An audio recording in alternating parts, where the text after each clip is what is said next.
Does the A320neo has an MCAS system just like the 737 MAX? Yes or no? And why? Like, subscribe and share. The 737 MAX series was only created because Airbus decided to create the A320neo. The 737, 800 and 900 series were selling very well, and if it was up to Boeing they would just have kept producing them. But Airbus decided to upgrade the A320, and by doing that Boeing had to react, because otherwise they would have been completely smashed by the much more efficient Airbus.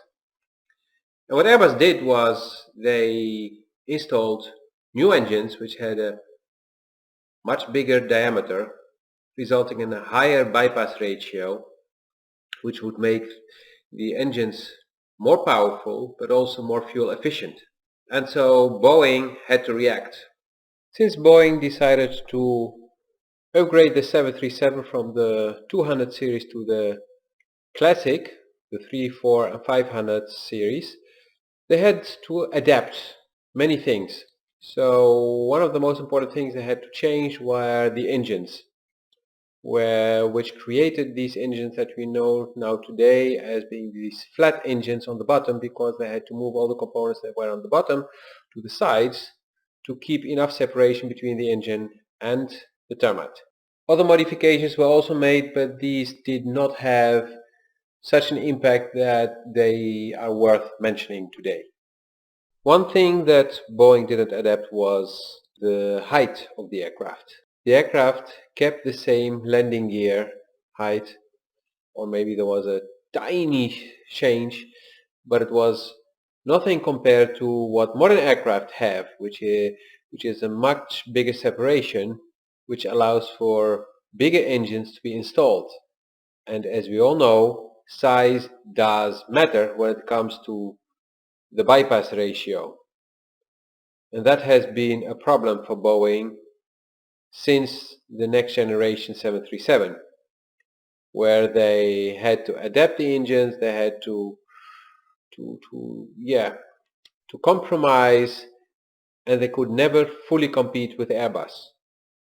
In both cases, this resulted in the center of gravity changing and aerodynamics changing. Partially, but changing. Boeing compensated for this by including the MCAS system.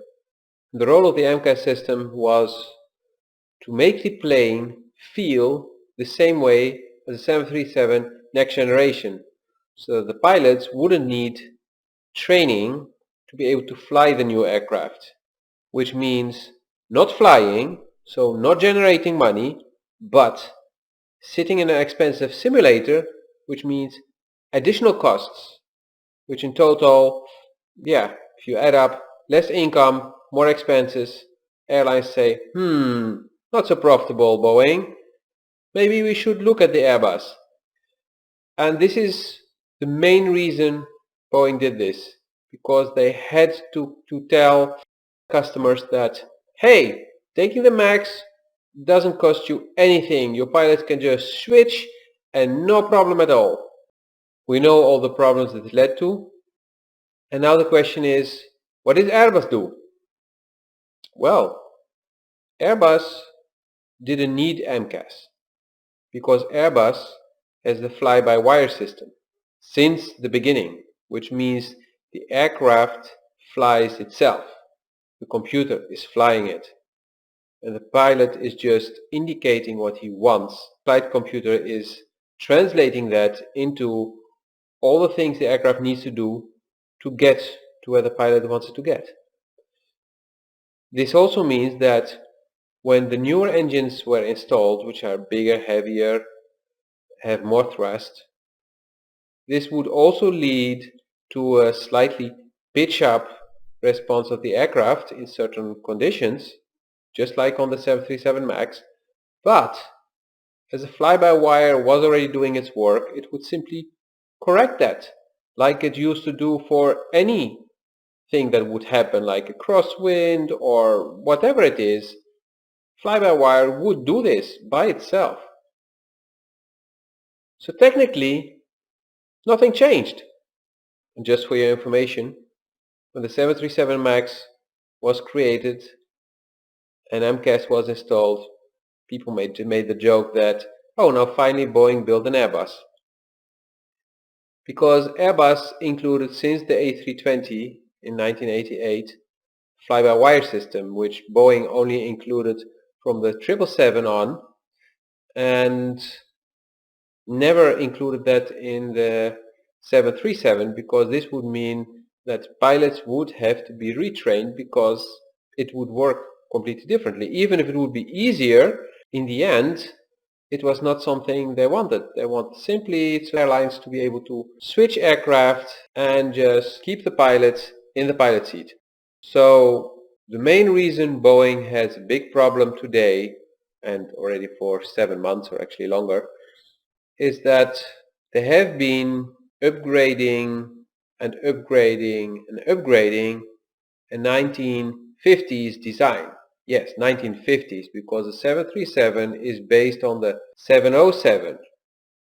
Modified, yes, but it started with a 707, which got modified into a 727, modified into a 737, and then into a 737 Classic, 737 Next Gen, and now in the 737 MAX. And at some point you need to start with a clean sheet. And this is what Boeing has to do for any other changes that will come. Airbus may be able to even squeeze bigger engines under the A320neo with some modifications, but Boeing definitely cannot anymore. And the choices Boeing had was upgrade what they had by just putting bigger engines, moving them forward, and like they did now, or putting the bigger engines and then transforming certain structures that would lead to have higher landing gear, more separation from the ground, and this would have led to less need for an MCAS system. This would have cost money, but I'm very confident it would have cost a fraction of all the expenses they have now and all the losses they have today. And even if they would have said, okay, we're not going to upgrade to the MAX, but we're going to simply design a brand new aircraft, and this aircraft not being super revolutionary, but just like the new Comac or the Irkut, and then with the experience Boeing had, it would have still been more efficient than the A320neo. It would have taken a bit longer, but some airlines would have waited for it, and even that would have been cheaper, and they would have outsold Airbus eventually. Today we're in the situation that they chose the cheapest option, they thought, which is a big mistake that many companies do. They look at, what's the cheapest way, what's the best shortcut, and then in the end they lose the battle, because yeah, cheap leads to problems. And both Boeing and Airbus will be designing a brand new aircraft at the same time, where there will be no real advantage for any of them. And today there is the advantage for Airbus, but Boeing will not be able to have the advantage because Airbus already started working on a new clean sheet design to replace the A320 somewhere in the mid-2030s.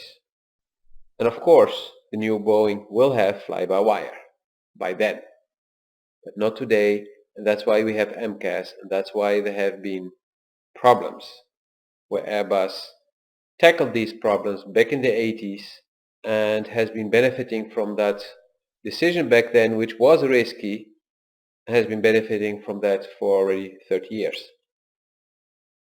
This concludes this video. I hope you enjoyed it.